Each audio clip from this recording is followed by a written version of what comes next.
Jeff, I'll start with you. You've been following this controversy from the very beginning. Did Democrats, did they get the answers that they were looking for from the new Postmaster General?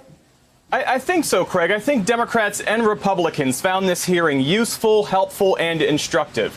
And among the takeaways is the thing you just mentioned. DeJoy committed to handling election mail as first-class mail despite the postage used. And that's important because the Postal Service had emphasized to states that in this election, the states would get the service that they pay for. And a number of states, and I'll try to explain this as simply as I can because a lot of this Postal Service stuff is confusing unless you happen to work at the Postal Service. But a lot of states had used the lower rate, bulk mail rate, to send out ballots because previously the Postal Service would handle those ballots at the first-class rate no matter what postage was used. And that was going to be a change. But you heard those lawmakers get DeJoy on the record saying not only would they treat election mail at the first-class rate, he also said the Postal Service will deliver every ballot and process every ballot in time for this election. So that's important. I think Senator Jackie Rosen's line of questioning was important because she got DeJoy to admit that when he put these policy changes in place, there was no specific analysis on how it would affect veterans, senior citizens, deployed service members, those Americans who are particularly dependent on on-time service by this Postal Service. And then Gary Peters, the top Democrat on this committee, got DeJoy to talk about post office closures and those removal of those high-volume sorting machines. Let's take a look.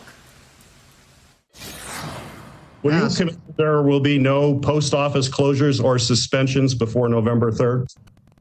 I confirm post office closures was not a directive I gave. I gave. That was around before I got it. There's a process to that. When I found out about it and it had the reaction that we did, I've suspended that. Will you be bringing back any mail sorting machines that have been removed since you've become Postmaster General? Will any of those come back? There's no intention to do that. They're not needed, sir.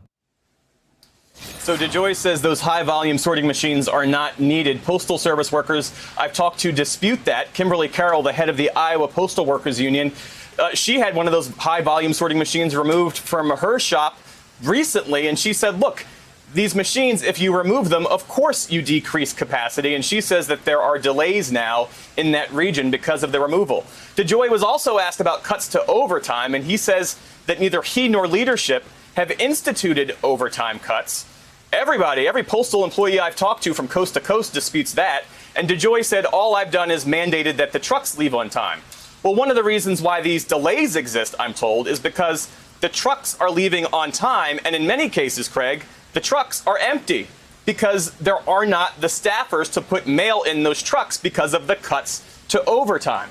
So on Monday's hearing, I think you will hear House Democrats, if they are up to the job and asked, informed and focused questions, I think that they will press him on that, and they will also press him on how it is that DeJoy got this job, because there are questions about the undue influence by Secretary Mnuchin and Trump administration officials that put him in that position, Craig. Hey there, I'm Chris Hayes from MSNBC. Thanks for watching MSNBC on YouTube. If you want to keep up to date with the videos we're putting out, you can click subscribe just below me or click over on this list to see lots of other great videos.